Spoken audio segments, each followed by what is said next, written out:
This is Women Road Warriors with Shelley Johnson and Kathy Tuccaro. If you drive long haul, short haul, or heavy haul, they're here to empower and inspire women in the trades on tncradio.live. So gear down, sit back, and enjoy. Welcome to Women Road Warriors with Shelley Johnson and Kathy Tuccaro. We're a show that works to inspire and empower women in trucking, in the trades, and every profession. We tackle all kinds of topics and work to encourage women to be their very best with informative guests and women who've been champions. I'm Shelley. And I'm Kathy. No topic is not allowed on our rig. We tackle the tough topics along with the not-so-tough topics. And we like to feature experts, champions, and celebrities who can assist women in being the best they can be. It's estimated that U.S. businesses lose more than 200 million workdays each year due to depression. This is a serious loss in productivity. Michelle Dickinson is a passionate mental health advocate, TED speaker, and published author of a memoir entitled Breaking Into My Life. It's a glimpse into her childhood of living with and loving a bipolar mother. She spent years trying to eradicate the stigma that's associated with mental health issues in the workplace. She's worked tirelessly to elevate compassion, encourage open conversations, and lead real change into how mental illness is understood in the workplace. She knows firsthand what it feels like to struggle with a mental illness after having had her own depression. Michelle's with us today to discuss this important topic. Mental health in the workplace and how it's handled is so very important, and we wanted to discuss it, so we invited Michelle with us. Thank you so much for being here. Welcome, Michelle. It's a pleasure to be here. Thank you so much for the invitation. I guess what we could do is maybe start with how all of this evolved. You really are doing marvelous things to create awareness about mental health issues. Yeah, thank you. Thank you again. For me, it's all about how do we get ahead of mental illness? My story, as you shared, is that, I have a tapestry of mental health issues and challenges in my past, with my mom being bipolar and then struggling with my own depression. But I learned so much along the way that I really am deeply committed to helping people preserve their mental health, because oftentimes when we hit burnout or we hit a crisis, it's hard to crawl back from that. So I think what we need to be doing is getting ahead of it and really helping people learn strategies to boost their resiliency. Do you think workplaces are making progress in this whole area? I do. I'm very optimistic. I have several clients that are really conscientious about the kinds of culture that they're promoting. Just from fundamentals in stress management and having leaders lead with more empathy and compassion, normalizing the conversation, making resources easily accessible, and even providing services like I provide, coaching, because coaching might be the first step for someone actually getting into see a clinician. So I do, and I'm very optimistic. I think COVID shined a light on it, and it's a good thing that we're emerging in a little bit of a different world with a different conversation around well-being. I've read in different places that COVID really increased a lot of mental health issues.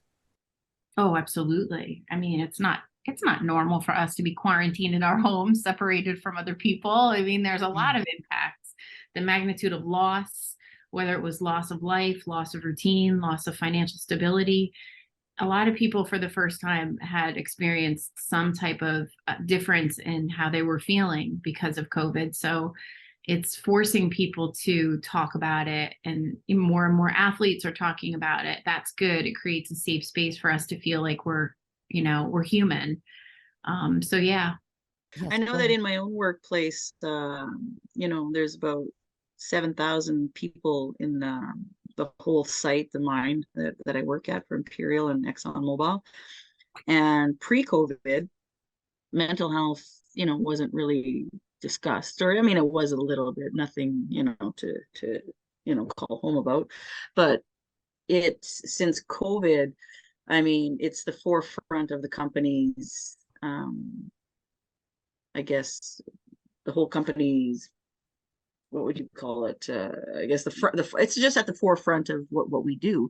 Now we have counselors on site, because here at work, if it wasn't bad enough being quarantined here, but even though like the mine still worked, we would get to camp for 16 days, and you weren't allowed out of your rooms unless you go straight to the dining room and back. You had to eat in your room. You weren't allowed to exercise. Like you couldn't go out. So it was very, very hard on the workers. So now they brought counselors on site. They built us a whole brand new gym. That we have all sorts of different resources available to help people deal with the mental health breakdown that occurred through COVID. And I've noticed a big change in my coworkers, so. Yeah, that makes sense. That makes sense. Yeah. I mean, but isn't it refreshing to see, the actions being taken? I think that's what I get excited about, right? Like so many of my corporate clients, they now offer a whole host of resources for their staff, and that gives me a lot of hope. Yeah. And it's interesting because when like I wrote a book called Dream Big, and when it prior to coming out, because my life was filled with lots of trauma and abuse, and I mean I was a nurse, but everybody in my nursing community, nobody knew of all the trauma and all the issues that I was having at home, like domestic violence and just all this stuff. And so everything was hidden. So when I got to work at this new job, it's all these big tough guys, and there's very few women. And I wrote my book. I wrote it for women in shelters and youth. And as it was about to come out, I'm like, oh my God, everybody at work is going to know all about my mental health, right? All about, my depression, about my alcoholism, about just everything. Well, I had panic attacks for like 3 days straight until I realized, I'm like, wait a minute, Missy, don't you tell me that these big tough guys don't have problems, right? That they don't have, there might be, health issues, there's cancer, maybe they've been sexually abused, maybe their sister has been raped, maybe there's something. So what I did, because at the time, this was in 2017, everyone was having superficial conversations in the shacks and in the halls. Oh, hey, how's it going? What'd you do on days off? How's the weather? What'd you buy? Like all this superficial crap. And I'm not one to talk like that. I want to have a real conversation. So what I did is I went in front of my whole crew, 170 guys, and there was like 6 women at the time. And I'm like, you see, I put a picture of the cover of my book, which is the truck and me. And I'm like, you see that book? I said, it's not about mining. It has nothing to do with mining. And so I said, I proceeded to tell them what I dealt with. And I said, I'm only telling you because I don't want you to hear it from third-party gossip. And I'm telling you because I'm not asking you to read my book. But I would rather you buy the book and pay it forward to someone who's struggling with depression or anxiety or, anger management or whatever, learning about boundaries, codependency, loneliness, low self-esteem. I said because that is what the hallway should be talking about, So what that did, Michelle, oh my God, it opened up a whole new pathways of these big tough guys coming to see me, tattooed from head to toe, coming to talk to me about how they have two kids that are really struggling with, cutting or whatnot, and how my book has helped them and they want to purchase it. So now I had people from every single department coming to talk to me, and we're having real conversations in the workplace. Yeah. Priceless. That's so important. Michelle, I guess what I wanted to know is, what motivated you to do all of this? Did you experience some sort of stigma with the mental health issues and in your experiences? And what was going on in the workplaces that stigmatized people? Yeah, I've been an entrepreneur for 2 years, but before I left, I spent 19 years in the pharmaceutical industry. And I'd say the last year I was there in my former company, very large international pharma company. That was the point of my divorce when I was diagnosed with depression. And I was also simultaneously helping to build the largest, fastest growing employee resource group at the company, international. That resource group specifically focused on people with mental health challenges or who had loved ones at home that they were supporting. So I had been doing a lot of work in the space, and the company was putting in the effort to just do more for mental health. But my immediate supervisor was the person that really caused me to look at this, because she didn't react to my disclosing my depression with the level of compassion or with support. It was sort of, I don't know, I didn't feel it was very I didn't feel very supported, and I definitely didn't feel empathy or compassion from her. So that was the turning point for me that said, I could do more to make a difference and help leaders know how to react, know how to support, know what to say, what not to say. In my performance review, I was told, you didn't bring your bubbly, upbeat self to work every day. Those were the things that really what catapulted me into the direction of, I'm going to create my own company. I'm going to create more compassion in the workplace. I'm going to reach leaders and help leaders understand that they have a very critical role in this. And then COVID hit. And now we expect leaders to just know organically how to support their staff in a post-pandemic world, which is ludicrous. Sure. So now I'm part of, I like to believe that I'm part of the solution. I help leaders understand, what does it mean to support a staff member who might be struggling? What can you say? What shouldn't you say? What are the best, recommendations that you can make? So I think that there's a lot of work to be done, but yeah, unless I may have landed where I am, but to be totally honest with you, feeling what it felt like to be met with a lack of compassion was really what lit the fire under me to do more.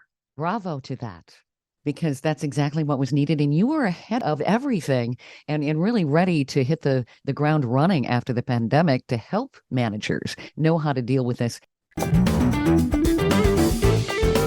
Stay tuned for more of Women Road Warriors coming up. Industry movement Trucking Moves America Forward is telling the story of the industry. Our safety champions, the women of trucking, independent contractors, the next generation of truckers, and more. Help us promote the best of our industry. Share your story and what you love about trucking. Share images of a moment you're proud of. And join us on social media. Learn more at truckingmovesamerica.com. Welcome back to Women Road Warriors with Shelley Johnson and Kathy Tuccaro.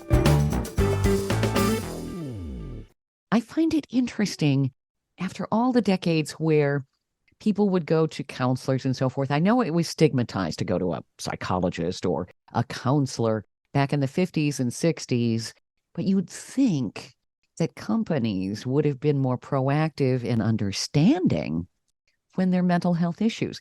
It just is part of life. Yeah. Why is it that we've been deficient in that area? I think in the case of my supervisor, well, first of all, you have to get that your people leaders are the face of the company. They're the ones that your staff are interacting with every single day. And their experience resides with that individual leader. And individual leaders come to the table with their own stuff, right? Sure. And their own baggage. biases. Yeah. Their own biases, right? Like I remember having a very spirited conversation with my girlfriend who was like, her fundamental belief was that mental health was a cop-out and that she just wanted her people to work. And I was like, are you serious? Like, you're part of the problem, right? But no, that shined a light on the fact that she had her own biases to mental health and mental illness. So how she believed in her biases is how she leads. And so we can't expect every people leader to be able to demonstrate the kind of compassion that your company would hope that they would, unless they're aware of their own mental health biases and their own relationship to their well-being, and what are they doing to care for themselves, and are they modeling good mental health hygiene? Like, it's so important, and we just can't make the assumption that they know and they're equipped. We have to help them. Absolutely. Yeah, you're right. You don't know what people are bringing to the table. They could have been taught, hey, just suck it up, buttercup. Yes. That kind of an attitude where you just keep going and you don't let it get you down. Well, that is unrealistic. Now, what is considered good mental health hygiene? I know that's kind of a big term. When people are doing this in the workplace, what does that entail? It's interesting, I mean, that's it's basically taking care of yourself, and it's the resilience work that I do, to be totally honest with you. When I say demonstrate mental health, good mental health hygiene, it means modeling what it looks like to care for yourself, right? Like, we have leaders that, put on a mask that they have it all figured out, and they go home and crumble, or they go home and yell at their partner, or they treat their kids like crap, right? It's literally having a handle on, what do I need to nourish myself every day so I show up the best version of myself, whether it's at work or at home.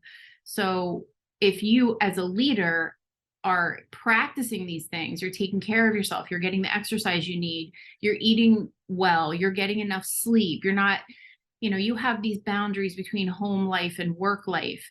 You have some joy that you engage in as a hobby so that you stay balanced. If you do these things, then you can speak to that, and you can help people help themselves by modeling what that looks like. It's all in our day-to-day actions, whether or not we are taking care of our mental health, just like our physical health. Well, when you think about it, we've had a tremendous, obviously, increase in drug abuse and addiction. That's probably just an offshoot and a symptom of mental health issues that are not being addressed. People are trying to find an answer, and unfortunately, they're going to chemicals to solve their problems. Yeah. It's a vice, right? So a lot of people walk around every day with compounded stress on their shoulders because they don't have a creative, they don't have an outlet, let's just say, to decompress and remove some of the stress off of them. So it's just like anything. It's a vice, like alcohol and drugs and whatever other addictions are.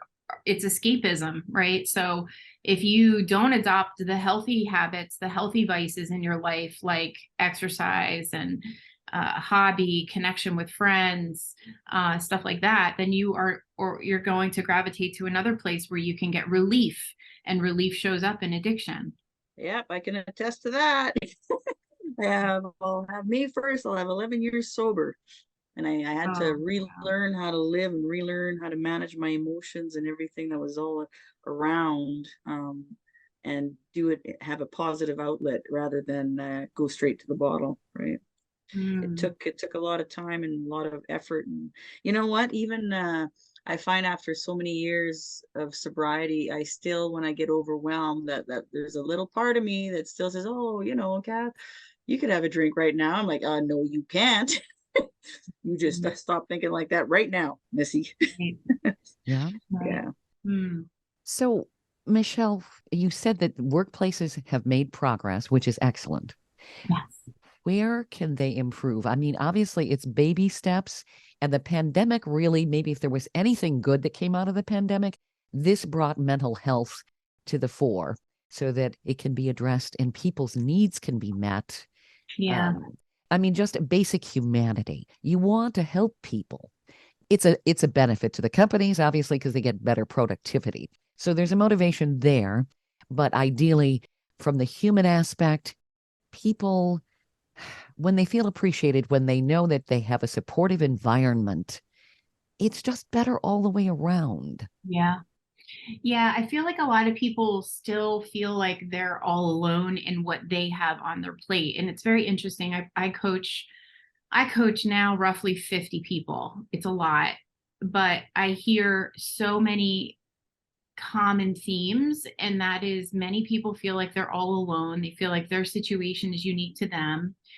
And I think what companies can do is just think about what you're going to offer your staff to help themselves, right? When I say that, think about it.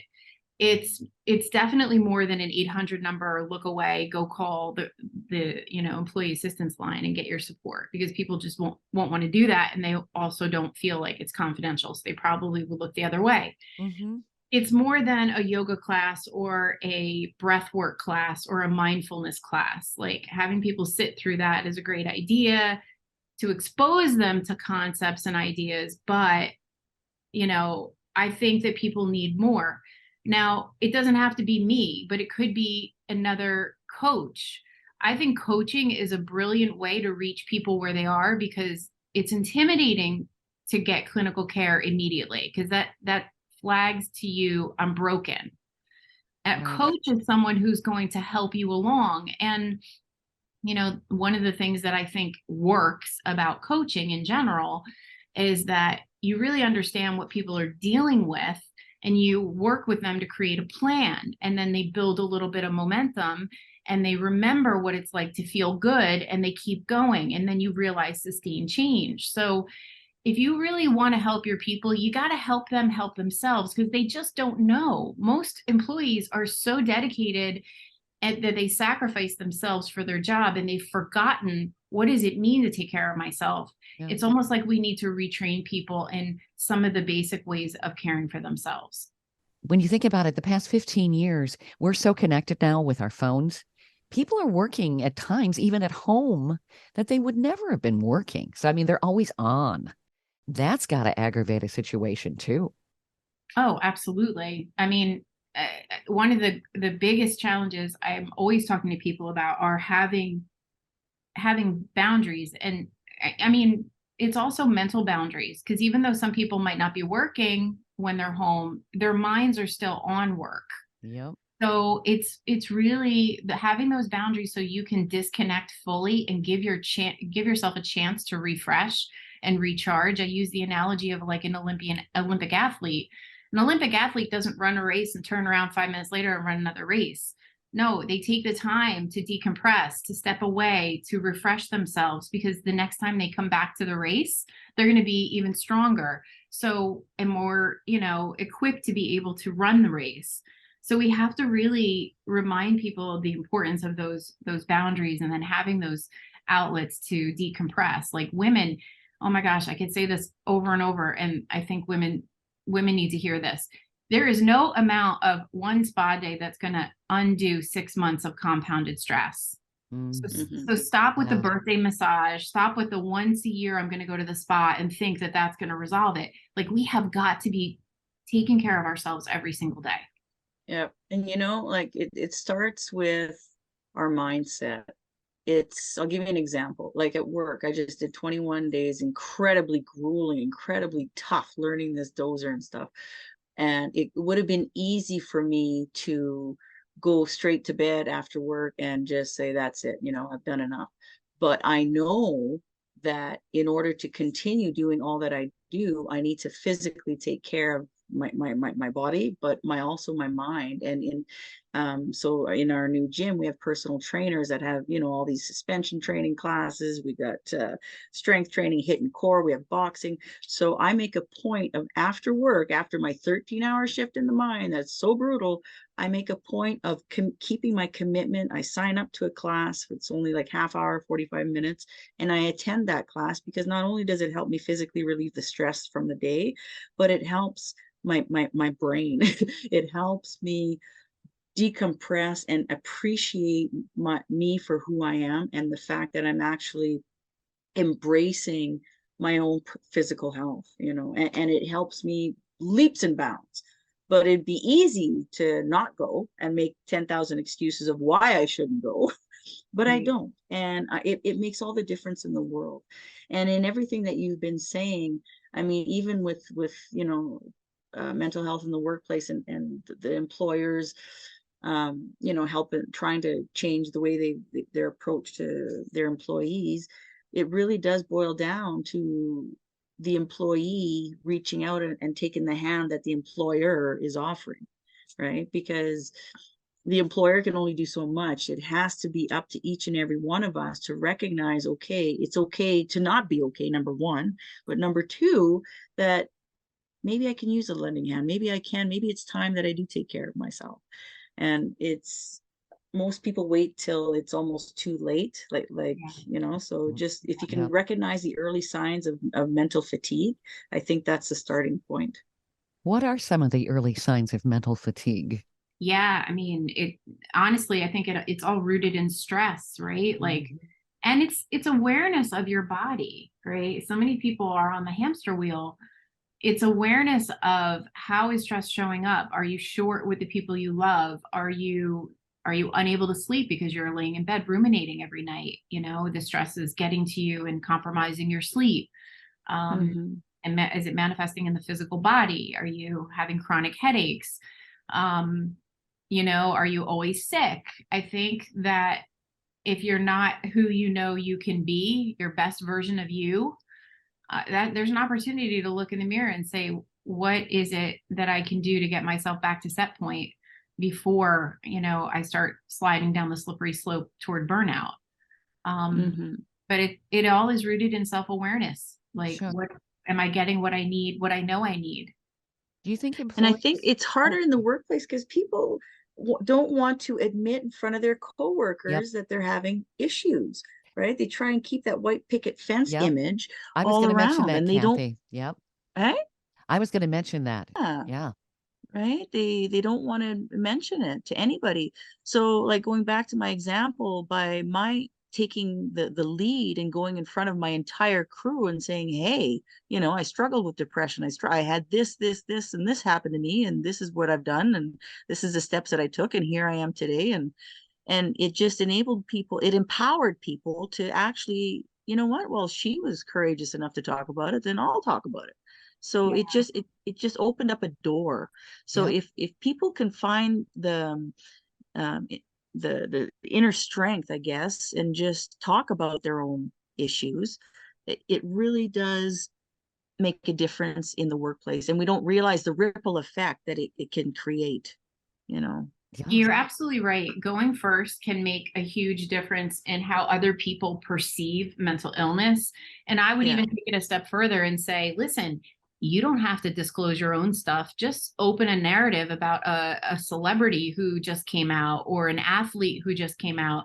Just start Yeah. talking about it and normalizing it. You don't necessarily have to be as vulnerable as you were, but just opening the conversation can make a world of difference. So people feel like, oh wow, like we can talk about this. This isn't weird.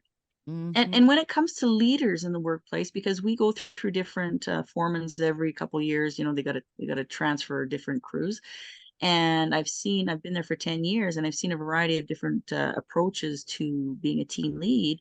Well, I can tell you right now, the ones that are in front and being vulnerable enough to talk about their kid who's sick, or their wife that was dying of cancer, or whatever, that, you know, they're having problems at home.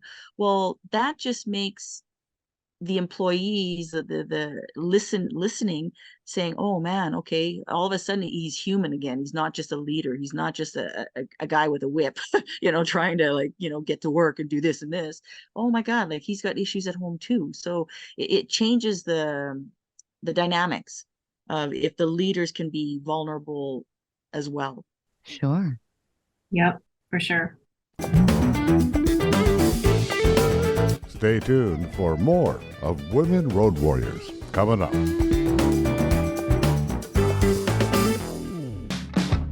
Trucking Moves America Forward, or TMAF, is building a positive image of trucking by telling the story of the hardworking drivers and industry professionals who support the industry. And you can be a part of it. Learn more about TMAF and how you can join and be a part of the industry movement working to build a strong image of trucking by visiting TMAF's website at truckingmovesamerica.com.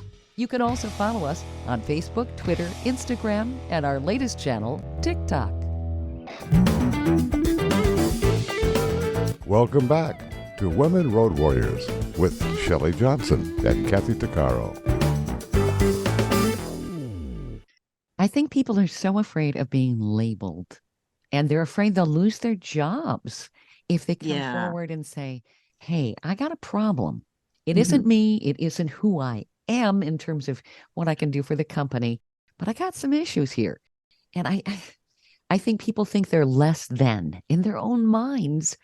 And I think that there's also, especially in like the United States with health insurance, people can say, well, I can't afford to go to a counselor, which is where I hope it changes, where we have insurance companies that are more generous with the amount of coverage that they have for counseling and things like that, so people can get that kind of help. Yeah, you touched on a really important point of self-stigma and how our own belief system around getting care, reaching out for care. That's one of the biggest barriers for people. It's not, organizations can offer things all day long, but if somebody has that belief system similar to the unconscious bias of leaders that, oh my goodness, if I reach out, then I'm weak. People there's a lot of barriers between someone actually suffering and actually getting care, right? We know the data says that, more than half, I believe, of people suffering never get care. And self-stigma is one of the biggest things. So you have the external stigma, but you also have the self-stigma. So there's a lot of barriers. It takes courage to get help when you think about it. It does. Mm-hmm. It does. And so this is part of the problem, I think, with mental health. We charge it, and it is still charged with the stigma. So you say mental health, mental illness, people just winch. They just don't even want to be associated with the words. Sure. Mm-hmm. That's why my entire approach is, can we just preserve emotional well-being? Can we just boost resilience? And in doing that, you're going to help yourself preserve your mental health. So I think it is too in linguistics, like how we're talking about this. We need to move away from mental health, mental illness, because it's just too charged, but then there's another school of thought where you got to call it what it is. Okay, fine, call it what it is. But you know what? If it means people aren't getting care, then you still have people suffering in silence. So I'm like, I do not want to see people suffering in silence. I want to empower people around how they can take care of themselves, because we all have more control than we like to believe when it comes to our brain health. And you're doing this with even children, because that has gone through my head. Why don't we start when they're younger so that they can learn to help take care of themselves? You've got a program that you came up with called Perfect Just the Way You Are for children. That's fascinating. It's interesting. That was in the early days of the work that I'm now doing. And that was really geared to boost self-esteem and have children know how to nourish their mind and nourish their bodies. Mm-hmm. And that's powerful. We have a lot of, kids struggle with confidence and, bullying and all of it, so we have to, but, over the past 2 years in my private practice, it's fascinating. I've been working more and more with teachers, because if you think about it, teachers are the ones that are in front of the kids. So we have to help our teachers. And so many teachers are struggling right now, struggling in their profession, considering leaving their profession. They are dealing with a lot of kids with behavioral issues because of the pandemic, challenging parents they're dealing with, the requirements from administration. So what I've been really focusing on is, if you want to help kids, help teachers. So a large part of my work is in supporting resilience coaching of teachers, because I do believe that they're the ones directly impacting our future generations. Mm-hmm. Teachers have a super challenging job today. They really do. They do, for sure. They have to take care of themselves. And in many cases, they have to take care of the kids who may be coming from abusive families, and they have needs. So, it isn't just teaching, it's being a parent in many ways. We don't pay teachers enough. Oh, that's a whole other story. Of course. Right. I know, right? They're only grooming our young minds for the future. Right. That's kind of important. Kind of, right? It shapes who we are going forward. And you have to have the support system. Yes. No man is an island. Everybody working together in a supportive environment. It's such a much better outcome. Yes, for sure. So I wanted to talk a little bit about your book, Breaking Into My Life. Can people purchase that online? And what is that about specifically? Sure. Yes, it's available on Amazon. It's available Kindle and all that good stuff. You can find it. I wrote the book after giving my TED Talk. I gave a TED Talk about my life growing up and caring for my bipolar mom. So anyone out there who has a loved one with a mental illness would appreciate the book. But then also, it's just a story of perseverance and triumph over challenge. So the whole idea was to really humanize the experience of what it's like to love someone with a mental illness, and how that shaped me as a young girl, how it shaped me as a young adult, and then ultimately how I feel it really made me into the person that I am today, doing the work that I'm doing today, because I would never be doing this work, I'm convinced, if I didn't have my mom and that experience. So yeah, so it's really just a story of what it's like to love and care for someone with a mental illness, and then how to overcome, because we all have stuff. Like my stuff from my childhood was a bipolar mom, but you might have a loved one who suffered from addiction, or you might have other things. My point with the book is to have you realize that you can overcome the past and create your future regardless. That's powerful. Where do people find your book? Yeah, you can go to Amazon.com and check it out. You can get a free chapter on my book website, which is breakingintomylife.com. I love what you're doing here, Michelle. Can people reach out to you if they want to have counseling, or do you typically work with companies? How does that work? Yeah, I have a lot of individual clients and a lot of educator clients and corporate clients. I'm doing workshops, resilience workshops, and people leader training. So if you're an organization and you want to really help your people leaders be more effective with leading their people in a post-pandemic world, I have that program. But then if you want to teach your individual, if you want to teach your staff how to be more resilient, what they can be doing every single day to boost their resilience, I have that program. But then I also am on retainer for several companies as a coach, resilience coach, that they offer to their staff. So I'll do that. I have a lot of people individually that I coach, and then the teachers. The best way to contact me is going to be through LinkedIn, and you're going to be able to see all of my content and information there. So it's Michelle Dickinson, Michelle E. Dickinson on LinkedIn. And then I always am putting out free resilience tips on TikTok under Resilience Coach Michelle. Excellent. I think it's just fabulous what you're doing. Honestly, it's just absolutely wonderful. Thank you. Would you say, I'm just curious, would you say men have a harder time than women to get the party started, get the ball rolling in terms of approaching mental health? It's really hard for me to judge, because I work all with men, right? There's very few women, so it's kind of like, well, okay, I can't one or the other. Well, but coming from your perspective, what would you find is, do they find men have a harder time than women? I mean, if I look at my data alone, I'd say 80% of my clients are female. Interesting. Yeah. But, here's the other thing. And I think we as women, or people who have a loved one that's a man, it doesn't have to be just a woman. If you care about someone who you suspect might be suffering, there are things that we can be doing to support them. First of all, there's a tremendous resource out there called mantherapy.org. You should go check it out. It's hysterical, and it helps men understand what this whole thing about brain health is. And it also gives tips to women on how to support their men.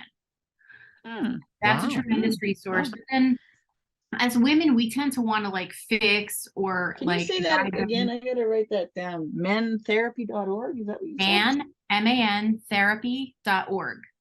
Okay.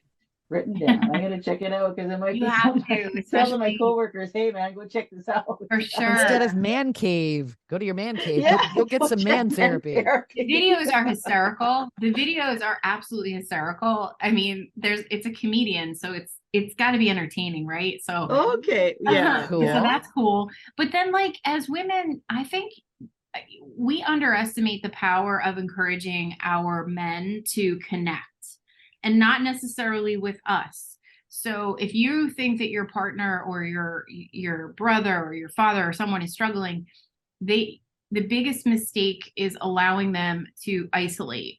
So encouraging them to hang out with their guy friends, encouraging them to just connect. It doesn't mean they're going to sit down and, like us women, and chat it up. It's the connection. I learned this from a therapist, and the therapist was like, if you want to help your loved one, encourage them to be social and connect and be around other friends of theirs, because that's very helpful. Yeah, that makes total sense. This is good information. Stay tuned for more of Women Road Warriors coming up.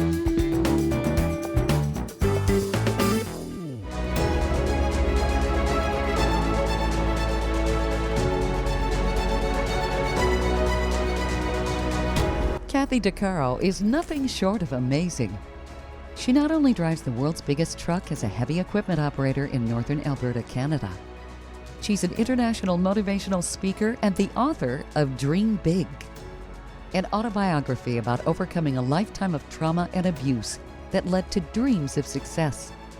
Kathy inspires people the world over to change their lives and improve their self-worth. Her book will change your life. She's passionate about personal growth and believes anyone can change their circumstances and overcome their obstacles if they believe in themselves. Her life will amaze you and seriously inspire you. Be sure to order a copy of her book, Dream Big, on Amazon.com.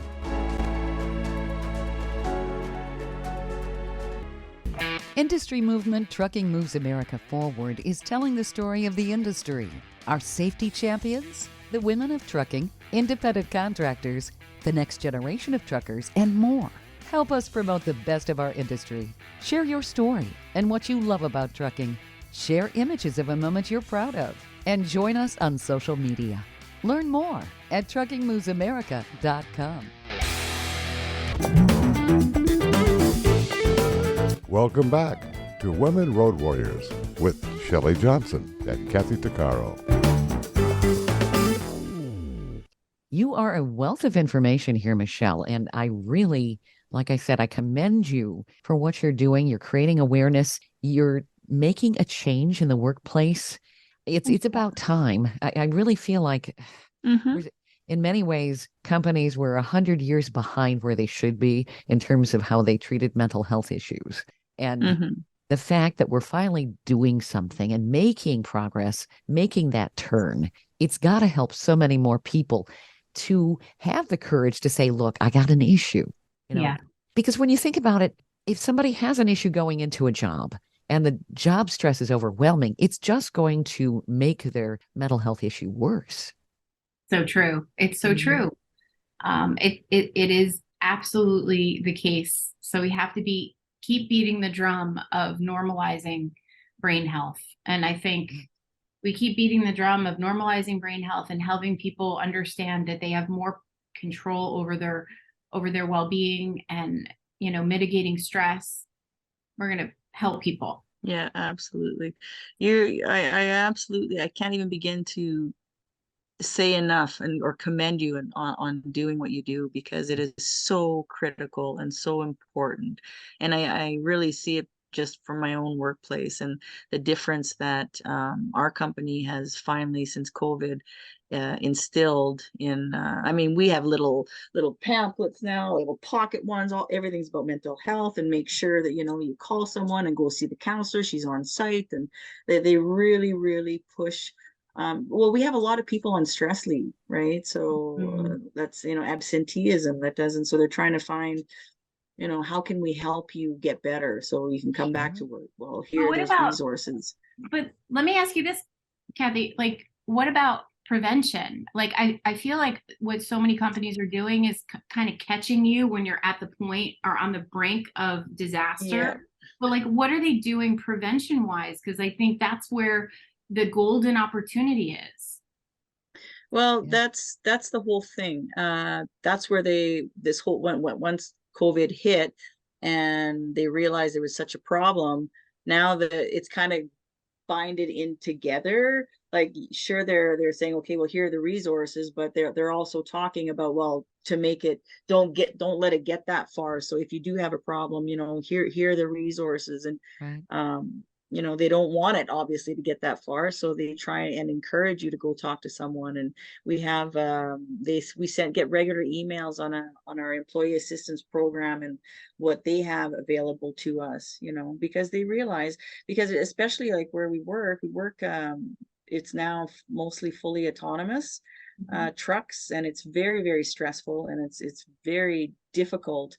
And so people, not only do they have problems at home, but you go to work and you got to be on the ball 13 hours a day. And it's just, the stress is really high. So they're trying to make sure that the employees are aware enough and focused and on task, so that, you don't get killed at work. Because if one moment of inattention, if you're thinking of your problems at home, you're going to get run over.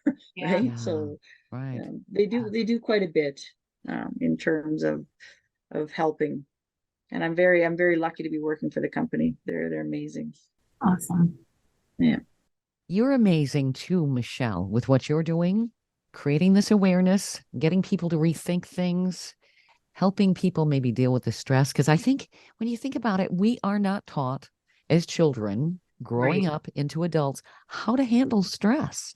And Yep. stress today keeps changing. It gets faster and faster. We've got all these technological devices that make life easier.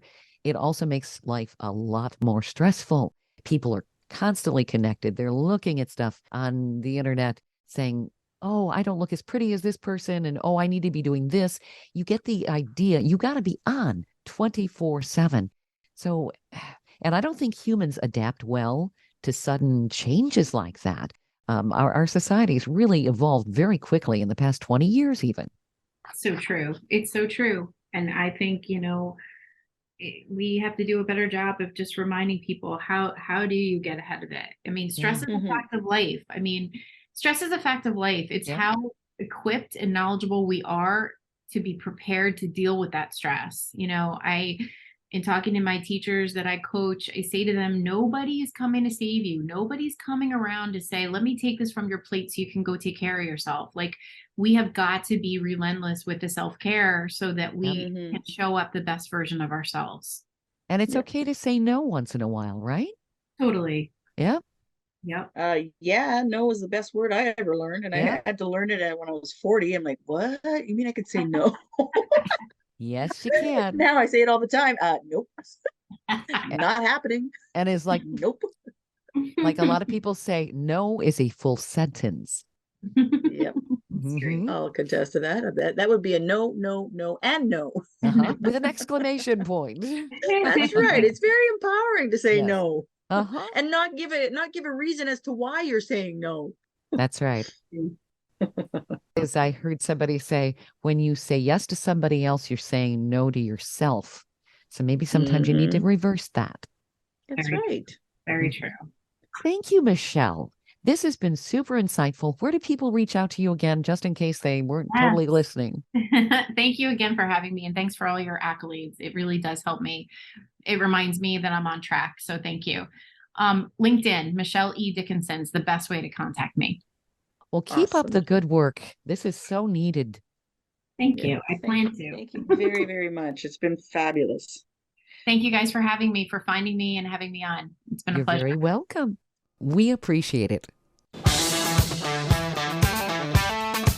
You've been listening to Women Road Warriors with Shelley Johnson and Kathy Tuccaro. If you want to be a guest on the show or have a topic or feedback, email us at info@tncradio.live.